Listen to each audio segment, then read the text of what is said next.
श्री अकाल प्यारे विद्यार्थियों, अज दे वीडियो लैक्चर दे विच तुहाडा स्वागत करदी हां। प्यारे बच्चों, अज असीं वो टॉपिक करन जा रहे हां जिहदे विच स्टूडेंट्स सब तो वध कन्फ्यूज हुंदे आ। जी हाँ, शब्दकोश वाचन विधि। बच्चों, तुसीं अक्सर ही कहंदे हो कि साडे 80/80 नंबर आ तां जाणे सी, परंतु शब्दकोश वाचन दे विचों साडे 3 नंबर कट्टे गए, इस करके साडे 77 नंबर ही रह गए। बेटा घबराउणा नहीं, टेंशन नहीं लैनी, क्योंकि टेंशन किसी भी चीज़ का हल नहीं हुंदी।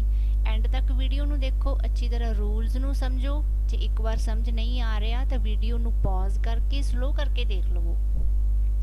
पर आई एश्योर यू कि एक बार तुसीं वीडियो देख लवोगे तो तुसीं कदे भी शब्दकोश की जिहड़ी विधि उसनूं कदे भी गलत नहीं करोगे ते तुहाडे 3 नंबर पक्के ने। चलो फिर लेट अस स्टार्ट। सब तो पहला सानू ये पता होना चाहिए बच्चों कि जो शब्दकोश हुंदा वो शब्दां दे अर्थां दा भंडार हुंदा। ठीक है, असीं किसी भी शब्द के अर्थ जेकर जानना चाहते हाँ तो कोश दे विचों देख सकते हैं। जिस तरह इंग्लिश की डिक्शनरी हुंदी है, असीं कोई शब्द के अर्थ देखने आ इंग्लिश दे असीं डिक्शनरी दे विचों देखते हैं। सिमिलरली जेकर पंजाबी दे भी किसी शब्द का सानू अर्थ नहीं पता तो असीं शब्दकोश दे विचों वेख सकते हाँ। इस दे लई जिहड़े नियम हैगे आपां पहलां थोड़े वो वेख लैंदे आ। 35 अखरी भाव ऊड़ा ऐड़ा तुहानू सारा तुहाडे ज़हन दे विच दिमाग दे विच वसिया होना चाहिए। सारा ऊड़ा ऐड़ा तुहानू याद होना चाहिए कि पहला किहड़ा वर्ग आंदा है, उस तो बाद किहड़ा वर्ग आंदा है। दूजी गल की हैगी है, लगा मात्रा लगा अखर भी तुहानू पता होने चाहिए है ते किस तरतीब दे विच आउंदे आ ये भी चंगी तरह पता होना चाहिए। मैं तुहानू अगे दस्सांगी भी। जेकर शब्द ते कोई मात्रा नहीं है तो दूसरे अखर की तरतीब नूं असीं देखांगे। ये रूल्स मैं तुहानू दस्सण लगी हां अगे जाके बहुत विस्तार दे विच। शब्द लभण लई पहला अखर ते फिर मात्रा का ख्याल रखना जरूरी है। सब तो पहला तो मैं तुहानू पूरी 35 जिहड़ी हैगी है ऊड़ा ऐड़ा वो तुहानू स्क्रीन के उपर शो कर रही है। ए वेखो, जेकर तुसीं ऊड़ा ऐड़ा भुल भी गए तो दोबारा देख लवो। ऊड़ा वर्ग पहला आउंदा है, फिर कक्का वर्ग आंदा है, चच्चा वर्ग, टैंका वर्ग, तत्ता, पप्पा ते जइए वाला वर्ग। इस तरह जिहड़े हैगे 35 अखर इस तरतीब दे विच पए रहिंदे आ। उस तो बाद जिहड़ियां गुरमुखी अखरां दे नाल वरतीਆਂ जाण वालीਆਂ लगा हुंदियां ने, इन्हां दी ये तरतीब हुंदी है। वीडियो नूं पॉज करके अच्छी तरह याद कर लो, रट लो इस चीज़ नूं पूरी तरह नाल। कन्ना तो लैके कनौड़ा तक, कन्ना, सियारी, प्यारी, औंकड़, दुलैंकड़, लावां, दुलावां, होड़ा ते कनौड़ा, ये सारे इस तरतीब दे विच तुहानू आउणे चाहिए है। फिर तुसी शब्दकोश दे विचों कोई शब्द देख के उसका अर्थ लभ सकोगे। ते 3 साडे कोल लगाखर हुंदे ने, बिंदी, टिप्पी अते अद्धक। तुहानू कुछ क मैं ग्रुपां दा अभ्यास भी करवावांगी। जिवें यही ग्रुप देख लैंदे आपां। सब तो पहलां उदासी, उत्तर, अहंकार, इक्कड़ दुक्कड़, अकड़ा अते सहकारी। हाँ जी बच्चों, जेकर सारे अखर वक्खरे वक्खरे ने, मान लो पहला जिहड़ा शब्द है वो ऊड़े तो शुरू हुंदा है, दूसरा आड़े तो, फिर कक्के तो, फिर पप्पे तो। जे कोई तुहानू इस तरह आ जांदे तो कोई दिक्कत नहीं तुहानू आएगी, तुसी बड़े आराम नाल कर सकते हो। परंतु तुसी कन्फ्यूज सब तो ज़्यादा कित्थे हुंदे हो, जिथे सेम अखर आ जांदे है, जिवें उदासी ते उत्तर। ठीक है, ये 2 शब्द ने साडे कोले, उदासी ते उत्तर, परंतु जो इन्हां दा पहला अखर है ऊड़ा वो सेम है। इस दे विच तुसी कन्फ्यूज होवोगे कि उदासी पहला आवेगा या उत्तर पहला आवेगा। तो तुसी देखना की है कि पहला मुक्ता अखर है, नहीं मुक्ता नहीं है, ऊड़े नूं औंकड़ लग्या होया ते इहदे विच भी ऊड़े नूं औंकड़ लग्या होया। दैन हुण की कीता जावे, जेकर पहला वाला अखर सेम होवे तो असीं दूसरे अखर नूं कंसीडर करना है। ध्यान नाल सुनना है, केयरफुली सुनी जाओ सारा कुछ। दूसरे अखर नूं कंसीडर करना है, इहदे विच दद्दा है ते इहदे विच तत्ता है। किहड़ा अखर पहला आउंदा है फिर सोचो, तत्ता पहला आउंदा है, तत्ता, थत्था, दत्ता। इसलिए पहला नंबर किसदा आवेगा, उत्तर दा। उस तो बाद सानू पता ही है कि ऊड़े वाला होर कोई शब्द नहीं है, इसलिए दूसरा नंबर किसदा आवेगा, उदासी दा। ऊड़े तो बाद किहड़ा अखर आंदा है, आड़ा। तो ऐड़े वाले साडे कोल किन्ने शब्द पए होए हैं, अहंकार, अकड़ा। हुण सोचो कि पहला नंबर किसदा आवेगा। ਅਹੰਕਾਰ ਆਵੇਗਾ ਜਾਂ ਅੱਕਣਾ ਆਵੇਗਾ, ਜਿਹੜਾ ਪਹਿਲਾਂ ਆਵੇਗਾ ਤਾਂ ਕਿਉਂ ਆਵੇਗਾ? ਅਹੰਕਾਰ ਪਹਿਲਾਂ ਆਵੇਗਾ। ਕਿਉਂ? ਕਿਉਂਕਿ ਆੜਾ ਤੇ ਆੜਾ ਸੇਮ ਹੋ ਗਏ। ਸੈਕਿੰਡ ਅੱਖਰ ਨੂੰ ਅਸੀਂ ਕੰਸੀਡਰ ਕਰਾਂਗੇ, ਆੜੇ ਤੋਂ ਬਾਅਦ ਹਾਹਾ ਲੱਗਿਆ ਹੋਇਆ ਹੈ, ਉੱਥੇ ਕੱਕਾ ਲੱਗਿਆ ਹੋਇਆ, ਤਾਂ ਦੋਨਾਂ ਵਿੱਚੋਂ ਪਹਿਲਾਂ ਕਿਹੜਾ ਆਵੇਗਾ? ਹਾਹਾ ਆਵੇਗਾ। Very simple. ਤਾਂ ਤੁਸੀਂ ਹਾਹੇ ਵਾਲਾ ਜਿਹੜਾ ਸ਼ਬਦ ਹੈ ਉਸ ਨੂੰ ਪਹਿਲਾਂ ਪਲੇਸ ਕਰ ਦੇਵੋਗੇ। ਅਹੰਕਾਰ ਪਹਿਲਾਂ ਆਵੇਗਾ ਤੇ ਅੱਕਣਾ ਬਾਅਦ ਦੇ ਵਿੱਚ ਆਵੇਗਾ। ਸਮਝ ਲੱਗੀ? ਤਾਂ ਤੁਸੀਂ ਸੋਚ ਰਹੇ ਹੋਵੋਗੇ ਕਿ ਅੱਕਣਾ ਦੇ ਉੱਪਰ ਲਗਾਖਰ ਵੀ ਲੱਗਿਆ ਹੋਇਆ, ਠੀਕ ਹੈ। ਲਗਾਖਰ ਤੇ ਲਗਾ, ਇਹਨਾਂ ਨੂੰ ਵੀ ਨਾਲੋਂ ਨਾਲ ਇਹਨਾਂ ਵੱਲ ਬਹੁਤ ਧਿਆਨ ਦੇਣਾ ਹੈ। ਕਈ ਵਾਰ ਤੁਸੀਂ ਇਸ ਤਰ੍ਹਾਂ ਗਲਤੀ ਕਰ ਜਾਂਦੇ ਹੋ ਕਿ ਲਗਾ ਨੂੰ ਇਗਨੋਰ ਕਰ ਜਾਂਦੇ ਹੋ ਤੇ ਲਗਾਖਰ ਨੂੰ ਵੀ ਇਗਨੋਰ ਕਰ ਜਾਂਦੇ ਹੋ। ਮੈਂ ਤੁਹਾਨੂੰ ਅੱਗੇ ਹੋਰ ਜਦੋਂ ਤੁਸੀਂ ਪ੍ਰੈਕਟਿਸ ਕਰੋਗੇ ਤੁਹਾਨੂੰ ਬਹੁਤ ਅੱਛੀ ਤਰ੍ਹਾਂ ਸਮਝ ਆ ਜਾਣਾ ਹੈ। ਇੱਕੜ ਦੁੱਕੜ, ਈੜੀ ਵਾਲਾ ਸ਼ਬਦ ਸਾਡੇ ਕੋਲ ਇੱਕੋ ਹੀ ਹੈ, ਸੋ ਨੈਕਸਟ ਇੱਕੜ ਦੁੱਕੜ ਆ ਜਾਵੇਗਾ ਤੇ ਫਾਈਨਲੀ ਸਹਿਕਾਰੀ ਆ ਜਾਵੇਗਾ, ਕਿਉਂਕਿ ਈੜੀ ਤੋਂ ਬਾਅਦ ਸੱਸਾ ਆਂਦਾ ਹੈ ਤਾਂ ਕਲੀਅਰ ਹੀ ਹੈ, ਇਹਦੇ ਵਿੱਚ ਤਾਂ ਕੋਈ ਕਨਫਿਊਜ਼ਨ ਵਾਲੀ ਗੱਲ ਹੀ ਨਹੀਂ ਗੀ। ਨੈਕਸਟ ਆਪਾਂ ਅਗਲਾ ਹੱਲ ਕਰਕੇ ਵੇਖਦੇ ਹਾਂ। ਤੁਸੀਂ ਆਪਣਾ ਦਿਮਾਗ ਲੜਾਓ, ਵੀਡੀਓ ਨੂੰ ਪੌਜ਼ ਕਰ ਦਿਓ ਚਾਹੇ। ਖਾਲਸਾ, ਘੁਮਿਆਰ, ਸਤਪੁਰਖ, ਗਦਰ, ਕੱਕਰ ਅਤੇ ਕਸਰਤ। ਇਹਦੇ ਵਿੱਚ ਦੇਖੋ ਪਹਿਲਾ ਅੱਖਰ ਖੱਖਾ ਹੈ, ਇਸ ਦੇ ਵਿੱਚ ਘੱਗਾ ਹੈ, ਸੱਸਾ, ਗੱਗਾ, ਕੱਕਾ, ਕੱਕਾ। ਤਾਂ ਸਾਰੇ ਅੱਖਰਾਂ ਦੇ ਵਿੱਚੋਂ ਪਹਿਲ ਤੇ ਕਿਹੜਾ ਆਉਂਦਾ ਹੈ? ਸੱਸਾ। ਊੜੇ ਆੜੇ ਦੇ ਵਿੱਚ ਸਭ ਤੋਂ ਪਹਿਲਾਂ ਸਾਨੂੰ ਸੱਸਾ ਦਿਖਾਈ ਦਿੰਦਾ ਹੈ, ਤਾਂ ਅਸੀਂ ਇਸ ਨੂੰ ਚੱਕ ਕੇ ਪਹਿਲ ਨੰਬਰ ਤੇ ਪਲੇਸ ਕਰ ਦੇਵਾਂਗੇ। ਜਦੋਂ ਤੁਸੀਂ ਪੇਪਰ ਹੱਲ ਕਰਨਾ ਹੈ ਤਾਂ ਪਹਿਲਾਂ ਰਫ ਜਿਹਾ ਕਰਕੇ ਵੇਖ ਲਿਆ ਕਰੋ। ਇੱਥੇ 1 ਨੰਬਰ ਪਾ ਦਿਓ ਕਿ 1 ਤੇ ਆਵੇਗਾ, ਠੀਕ ਹੈ। ਸਤਪੁਰਖ ਪਹਿਲ ਤੇ ਆ ਗਿਆ। ਫਿਰ ਅਗਲਾ ਅੱਖਰ ਕਿਹੜਾ ਆਵੇਗਾ? ਖੱਖਾ ਆਵੇਗਾ ਜਾਂ ਘੱਗਾ ਜਾਂ ਗੱਗਾ, ਕੱਕਾ ਜਾਂ ਕੱਕਾ। ਹੁਣ ਅਗਲਾ ਅੱਖਰ ਆਵੇਗਾ ਤਾਂ ਕੱਕਾ, ਪਰ ਕੀ ਕਨਫਿਊਜ਼ਨ ਪੈਦਾ ਹੋ ਗਈ ਕਿ ਕੱਕੇ ਵਾਲੇ ਸਾਡੇ ਕੋਲੇ 2 ਸ਼ਬਦ ਆ ਗਏ। ਕੱਕਰ ਪਹਿਲਾਂ ਆਵੇਗਾ ਜਾਂ ਕਸਰਤ? ਕਨਫਿਊਜ਼ਨ ਸ਼ੁਰੂ। ਤਾਂ ਤੁਹਾਡੀ ਮੈਂ ਕਨਫਿਊਜ਼ਨ ਖਤਮ ਕਰਨ ਲੱਗੀ ਹਾਂ। ਬੱਚੋ ਦੇਖੋ ਪਹਿਲਾ ਅੱਖਰ ਸੇਮ ਹੈ ਤਾਂ ਅਸੀਂ ਕੀ ਕਰਦੇ ਹੁੰਨੇ ਆ? ਸੈਕਿੰਡ ਅੱਖਰ ਨੂੰ ਕੰਸੀਡਰ ਕਰਦੇ ਹੁੰਨੇ ਆ। ਸੈਕਿੰਡ ਅੱਖਰ ਸਾਡੇ ਕੋਲ ਕੀ ਹੈ? ਇਹਦੇ ਵਿੱਚ ਕੱਕਾ ਹੈ, ਇਹਦੇ ਵਿੱਚ ਸੱਸਾ ਹੈ। ਤਾਂ ਸੋਚੋ ਪਹਿਲਾਂ ਕੀ ਆਵੇਗਾ? ਕੱਕਾ ਆਵੇਗਾ ਜਾਂ ਸੱਸਾ ਆਵੇਗਾ? ਓਬਵੀਅਸਲੀ ਸੱਸਾ ਆਵੇਗਾ।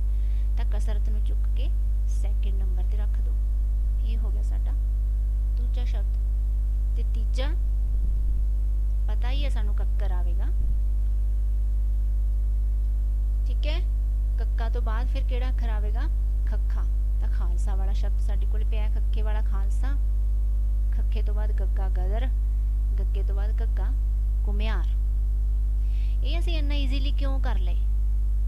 ਕਿਉਂਕਿ ਜਿਹੜਾ ਇਹਨਾਂ ਦਾ ਪਹਿਲਾ ਅੱਖਰ ਸੀ ਉਹ ਸਾਰਿਆਂ ਦਾ ਡਿਫਰੈਂਟ ਸੀ। ਕੱਕਾ, ਖੱਖਾ, ਗੱਗਾ, ਘੱਗਾ, ਇਹ ਤਾਂ ਲਾਈਨ ਵਾਰੀ ਪਏ ਹੈ।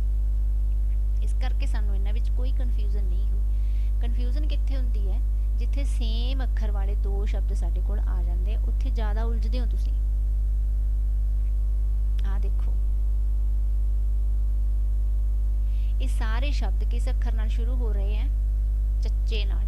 ਇਹ ਬਹੁਤ ਕਨਫਿਊਜ਼ਿੰਗ ਗਰੁੱਪ ਹੈ। ਇਸ ਤਰ੍ਹਾਂ ਦਾ ਗਰੁੱਪ ਜਦੋਂ ਤੁਹਾਨੂੰ ਪੇਪਰ ਦੇ ਵਿੱਚ ਆ ਜਾਂਦਾ ਤਾਂ ਤੁਸੀਂ ਅਕਸਰ ਹੀ ਗਲਤ ਕਰਕੇ ਆ ਜਾਂਦੇ ਹੋ ਤੇ ਆਪਣੇ 3 ਨੰਬਰ ਕਟਵਾ ਕੇ ਆ ਜਾਂਦੇ ਹੋ ਤੁਸੀਂ। ਇਹਦੇ ਵਿੱਚ ਦੇਖੋ ਸਭ ਤੋਂ ਪਹਿਲਾਂ ਤੁਸੀਂ ਕੀ ਕਰਨਾ ਹੈ? ਦੇਖੋ ਕਿ ਮੁਕਤਾ ਵਾਲਾ ਚੱਚਾ ਕਿਤੇ ਹੈ। ਮੁਕਤਾ ਦਾ ਅਰਥ ਹੈ ਕਿ ਜਿਸ ਅੱਖਰ ਨੂੰ ਕੋਈ ਵੀ ਲਗ ਨਾ ਲੱਗੀ ਹੋਵੇ ਉਸ ਨੂੰ ਅਸੀਂ ਮੁਕਤਾ ਕਹਿੰਦੇ ਹਾਂ। ਚੱਚੇ ਨੂੰ ਕੰਨਾ, ਚੱਚੇ ਨੂੰ ਕੰਨਾ, ਇੱਥੇ ਵੀ ਕੰਨਾ ਹੈ, ਪਰ ਆ ਚੱਚੇ ਨੂੰ ਕੋਈ ਲਗ ਨਹੀਂ ਲੱਗੀ ਹੋਈ, ਇਸ ਕਰਕੇ ਇਹ ਮੁਕਤਾ ਹੈ। ਤਾਂ ਇਹ ਤਾਂ ਚਲਾ ਗਿਆ ਪਹਿਲੇ ਨੰਬਰ ਤੇ, ਕਿਉਂਕਿ ਪਹਿਲਾ ਨੰਬਰ ਹਮੇਸ਼ਾ ਹੀ ਮੁਕਤਾ ਦਾ ਹੁੰਦਾ ਹੈ। ਚਪੇੜ ਸ਼ਬਦ ਚਲਾ ਗਿਆ 1 ਨੰਬਰ ਤੇ। ਉਸ ਤੋਂ ਬਾਅਦ ਜਿਹੜੀ ਤੁਹਾਨੂੰ ਲਗਾ ਮਾਤਰਾ ਦੀ ਮੈਂ ਤਰਤੀਬ ਸਮਝਾਈ ਸੀ, ਜੇਕਰ ਤੁਹਾਨੂੰ ਉਹ ਯਾਦ ਹੈ ਤਾਂ ਤੁਸੀਂ ਜ਼ਰੂਰ ਹੀ ਇੱਥੇ ਫਾਈਂਡ ਆਊਟ ਕਰ ਲਵੋਗੇ ਕਿ ਸੈਕਿੰਡ ਨੰਬਰ ਤੇ ਕਿਹੜਾ ਸ਼ਬਦ ਆਉਣ ਵਾਲਾ ਹੈ। ਹਾਂਜੀ, ਤੁਹਾਡੇ ਯਾਦ ਹੈ ਕਿ ਮੁਕਤਾ ਤੋਂ ਬਾਅਦ ਕੀ ਆਉਂਦਾ ਹੁੰਦਾ ਹੈ? ਕੰਨਾ। ਤਾਂ ਕੰਨਾ ਵਾਲੇ ਸ਼ਬਦ ਦੇਖੋ, ਆ ਚੱਚੇ ਨੂੰ ਵੀ ਕੰਨਾ ਲੱਗਿਆ ਹੋਇਆ, ਇੱਥੇ ਵੀ ਕੰਨਾ ਹੈ, ਇੱਥੇ ਵੀ ਕੰਨਾ ਹੈ, ਤਾਂ ਇਹ 3 ਹੋ ਗਏ। ਹੋ ਗਈ ਕਨਫਿਊਜ਼ਨ ਸ਼ੁਰੂ, ਠੀਕ ਹੈ। ਤਾਂ ਕੰਨੇ ਵਾਲੇ 3 ਚੱਚੇ ਹੋ ਗਏ। ਤਾਂ ਅਸੀਂ ਕੀ ਕਰਦੇ ਹੁੰਨੇ ਆ? ਨੈਕਸਟ ਅੱਖਰ ਨੂੰ ਕੰਸੀਡਰ ਕਰਾਂਗੇ। ਨੈਕਸਟ ਅੱਖਰ ਦੇਖੋ ਫਿਰ ਸਾਰਿਆਂ ਦਾ ਕੀ ਹੈ? ਇਹਦੇ ਵਿੱਚ ਰ ਹੈ, ਇਹਦੇ ਵਿੱਚ ਦੱਦਾ ਹੈ ਤੇ ਇਹਦੇ ਵਿੱਚ ਸੱਸੇ ਪੈਰ ਬਿੰਦੀ ਹੈ। ਤਾਂ ਪਹਿਲਾਂ ਕਿਹੜਾ ਅੱਖਰ ਆਵੇਗਾ? ਸੱਸਾ। ਓਬਵੀਅਸਲੀ, ਕਿਉਂਕਿ ਪਹਿਲੇ ਵਰਗ ਦੇ ਵਿੱਚ ਹੀ ਸਾਡੇ ਕੋਲੇ ਸੱਸਾ ਪਿਆ ਹੁੰਦਾ ਹੈ। ਊੜੇ ਆੜੇ ਦੇ ਵਿੱਚ ਸੱਸਾ ਪਹਿਲਾਂ ਆਵੇਗਾ। ਤਾਂ ਚਾਸ਼ਨੀ ਸ਼ਬਦ ਚਲਾ ਗਿਆ ਦੂਜੇ ਨੰਬਰ ਤੇ। ਰਹਿ ਗਏ ਦੋ, ਰਾਰਾ ਤੇ ਦੱਦਾ। ਇਹਨਾਂ ਵਿੱਚੋਂ ਕਨਫਿਊਜ਼ਨ? ਕੋਈ ਕਨਫਿਊਜ਼ਨ ਨਹੀਂ, ਸਾਨੂੰ ਪਤਾ ਹੀ ਹੈ ਦੱਦਾ ਪਹਿਲਾਂ ਆਉਂਦਾ ਹੈ। ਚਾਂਦਨੀ। फिर उस तो बाद केड़ा आएगा? चार मगज। ठीक है, चंबल ते चोबदार रह गए ने। इन्हां नूं हुण असीं फाइंड आउट करना है कि केड़ा पहला आवेगा ते केड़ा बाद दे विच आवेगा। चंबल अते चोबदार। इस दे विच चंबल पहला आवेगा क्योंकि इस दे उपर लगा अखर लग्या होया टिप्पी ते इस चच्चे दे उपर लगी हुई है लग, होड़ा। होड़ा लग लग्या होया। ठीक है, ਤਾਂ ਲਗਾਖਰ ਵਾਲਾ ਅੱਖਰ ਹੈਗਾ ਜਿਹੜਾ ਚੰਬਲ ਸ਼ਬਦ, ਉਹ ਪਹਿਲਾਂ ਆਵੇਗਾ ਤੇ ਜਿਸ ਨੂੰ ਲਗ ਲੱਗੀ ਹੋਈ ਹੈ ਚੋਬਦਾਰ ਚੱਚੇ ਨੂੰ ਹੋੜਾ ਲੱਗਿਆ ਹੋਇਆ ਉਹ ਲਾਸਟ ਤੇ ਆਵੇਗਾ। ਤਾਂ ਇਹ ਸੇਮ ਅੱਖਰਾਂ ਵਾਲਾ ਸਾਡਾ ਗਰੁੱਪ ਸੀ। ਬਹੁਤ ਈਜ਼ੀਲੀ ਅਸੀਂ ਹੱਲ ਕਰ ਲਿਆ। ਆਈ ਹੋਪ ਕਿ ਤੁਹਾਨੂੰ ਵੀ ਸਮਝ ਆ ਗਿਆ ਹੋਵੇਗਾ। ਅੱਗੇ ਹੈ ਪੰਜ, ਪੈਂਡਾ, ਪਿਤਾ ਪੁਰਖੀ, ਪ੍ਰਤਾਪ, ਪੂੰਝਣਾ ਅਤੇ ਪਖੰਡੀ। ਇਸ ਨੂੰ ਵੀ ਦੇਖੋ ਕਿਸ ਤਰ੍ਹਾਂ ਸੈੱਟ ਕੀਤਾ ਹੋਇਆ। सब तो पहला पखंडी, क्योंकि पप्पा साडे कोल मुक्ता है। पप्पे नूं कोई भी लग नहीं लगी हुई, कोई इहनूं लगाखर नहीं लग्या होया, ये मुक्त है। इसलिए सब तो पहला आ गया पखंडी। उस तो बाद आ गया पंज, क्योंकि पप्पे दे उपर टिप्पी लगी हुई है। टिप्पी की हुंदा है? लगाखर हुंदा है। नैक्सट हो गया प्रताप। पप्पे दे पैर च रारा पाया होया दुत्त अखर है। उस तो अगे आ गया पिता पुरखी। सियारी बिहारी वाला क्रम जेकर तुहानूं याद है तां सब तो पहला कन्ना आउंदा हुंदा है। कन्ना किते है तां नहीं, कन्ना किते नहीं हैगा, इसलिए इसे सियारी वाला अखर चक लिया, पिता पुरखी। उस तो बाद दलैंकड़ दी वारी आउंदी है, पूंझना। फाइनली फिर सब तो बाद च किहदी वारी आवेगी? दुलावां दी, इसलिए असीं चक लिया पैंडा। तां इह भी हल हो गया। ये ग्रुप बहुत इंपॉर्टेंट है। सारे फफे नाल शुरू होंदे आ, वेरी कन्फ्यूजिंग है, अच्छी तरह समझ लो। फसल, सारिਆਂ ਦੇ ਅੱਗੇ फफा लग्या होया है। ठीक है, तो सब तो पहला तुसीं की करना है? मुक्ता वाला फफा लभो। ਜਿਹੜੇ ਮੁਕਤਾ ਵਾਲੇ ਫੱਫੇ ਹੋਣਗੇ ਉਹਨਾਂ ਨੂੰ ਤਾਂ ਰੱਖ ਦਿਓ ਪਹਿਲਾਂ, ਤੇ ਜਿਹੜੇ ਫੱਫਿਆਂ ਨੂੰ ਲੱਗੀਆਂ ਹੋਈਆਂ ਨੇ ਲਗਾ ਉਹਨਾਂ ਨੂੰ ਲੈ ਆਓ ਤੁਸੀਂ ਲਾਸਟ ਤੇ। ਠੀਕ ਹੈ ਜੀ। ਮੁਕਤਾ ਵਾਲੇ ਫੱਫੇ ਦੇ ਵਿੱਚੋਂ ਦੇਖੋ ਇਹ ਤਾਂ ਹੋ ਗਏ ਫੱਫੇ ਸਾਰੇ ਸੇਮ। ਨੈਕਸਟ ਅਸੀਂ ਕੀ ਕਰਦੇ ਹੁੰਦੇ ਆ? ਸੈਕਿੰਡ ਅੱਖਰ ਨੂੰ ਦੇਖਦੇ ਹੁੰਦੇ ਆ। ਸੈਕਿੰਡ ਅੱਖਰ ਸਾਡਾ ਇਹਦੇ ਵਿੱਚ ਹੋ ਗਿਆ ਸੱਸਾ, ਕੱਕਾ ਤੇ ਰਾਰਾ, ਤਰਤੀਬ ਦੇ ਵਿੱਚ ਰੱਖੇ ਗਏ। समझ गए ना? पहला सस्सा आंदा है, फिर कक्का आंदा है, फिर रारा आंदा है। इन्हां दा तां हो गया फैसला। फिर फिरकी ते फिलहाल दो फफे ने, दोनों नूं ही सिहारी लगी हुई है। की कीता जावे? सैकेंड अखर नूं देखिया जावे। सैकेंड पहला रारा आंदा है, सानूं पता है, इसलिए असीं फिरकी लिख दिता। उस तो बाद लल्ला आंदा है, इसलिए असीं लिख दिता फिलहाल। फौलादी, फफे नूं कनौड़ा लग्या होया, ये तो बिल्कुल ही गल स्पष्ट होई पई है कि फौलादी शब्द है जो वो लास्ट ते आवेगा। बच्चों घबराउणा नहीं हैगा। कई बार सेम अखर वाले तुहानूं गुट दे दिंदे ने, ग्रुप दे दिंदे ने, तो उन्हां नूं बड़े ही ध्यानपूर्वक हल करना है। हाँ, जेकर ये वाले अखर सारे डिफरेंट होणगे, वखरे वखरे होणगे, पहला अखर जिवें अगला ही देख लैंदे आ। चलो इहदे विच देखो सारे अखर मैनूं वखरे वखरे लग रहे हैं। बब्बे नाल शुरू हुंदा है, मम्मा, पब्बा, फिर बब्बा, पब्बा अते चच्चा। ये लगभग सारे अखर वखरे ने, तो इन्हां नूं तुसीं आसानी नाल हल कर सकोगे। परंतु जिहड़े अखर सेम हुंदे ने, जिवें उपरला गुट असीं देखिया फरिश्ता फकीर वाला, इहदे विच थोड़ी जी दिक्कत आउंदी है, पर ये वीडियो देखण तो बाद तुहानूं ये दिक्कत भी तुहाडी दूर हो जाएगी। देखो इन्हां अखरां दे विचों सब तो पहला उड़ियाड़े दे विच किहड़ा आंदा है? चिराग। क्यों चिराग रखिया सी? क्योंकि चच्चा आ रहा है, चच्चा सब तो पहला आ रहा है, चिराग। ठीक है, उस तो बाद आ रहा है साडे कोले बब्बा, पर बब्बे वाले तो दो ने, बब्बा ते बब्बा सेम हो गए। सैकेंड अखर नूं असीं देखांगे, सस्सा पहला आंदा है जां खक्खा? सानूं पता ही है सस्सा पहला आंदा है, बसंत। उस तो बाद बख्शिंद।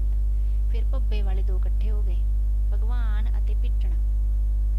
ਇਹਦੇ ਵਿੱਚ ਤਾਂ ਤੁਹਾਨੂੰ ਕੁਝ ਵੀ ਦੇਖਣ ਦੀ ਜ਼ਰੂਰਤ ਨਹੀਂ, ਕਿਉਂਕਿ ਪਹਿਲਾ ਭੱਬਾ ਹੈਗਾ ਜਿਹੜਾ ਉਹ ਮੁਕਤਾ ਹੈ ਤੇ ਦੂਸਰਾ ਭੱਬਾ ਹੈ ਜਿਹੜਾ ਉਸ ਨੂੰ ਸਿਹਾਰੀ ਲੱਗੀ ਹੋਈ ਹੈ।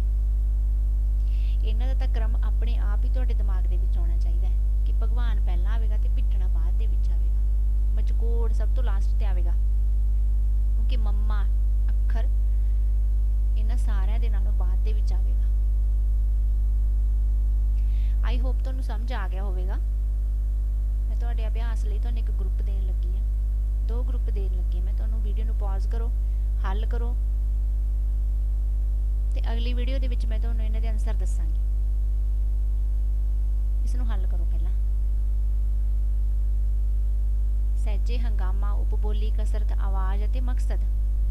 ਦੂਸਰਾ ਗਰੁੱਪ ਹੈ ਖਾਲਸਾ, ਖੁਦਾਈ, ਖੂਨ, ਖੁਸ਼ਕ, ਖਿਆਨਤ ਅਤੇ ਖਰੀਦ। ਇਸ ਨੂੰ ਆਪਣੇ ਦਿਮਾਗ ਨਾਲ ਹੱਲ ਕਰਨਾ ਹੈ। ਕਿਸੇ ਵੀ ਹਾਲਤ ਦੇ ਵਿੱਚ 3 ਨੰਬਰ ਤੁਸੀਂ ਘਟਾਉਣੇ ਨਹੀਂ ਹੈਗੇ, 80 ਚੋਂ 80 ਨੰਬਰ ਤੁਹਾਡੇ ਆਉਣੇ ਚਾਹੀਦੇ ਨੇ। ਮੇਰੇ ਵੱਲੋਂ ਤੁਹਾਨੂੰ ਸ਼ੁਭ ਇੱਛਾਵਾਂ। ਵੀਡੀਓਜ਼ ਇਸੇ ਤਰ੍ਹਾਂ ਦੇਖਦੇ ਰਹੋ। ਜੇ ਅੱਛੀ ਲੱਗੀ ਤਾਂ ਵੀਡੀਓ ਨੂੰ ਸ਼ੇਅਰ ਵੀ ਕਰ ਦੇਣਾ। ਮਿਲਦੇ ਹਾਂ ਫਿਰ ਅਗਲੀ ਵੀਡੀਓ ਦੇ ਵਿੱਚ। Good bye.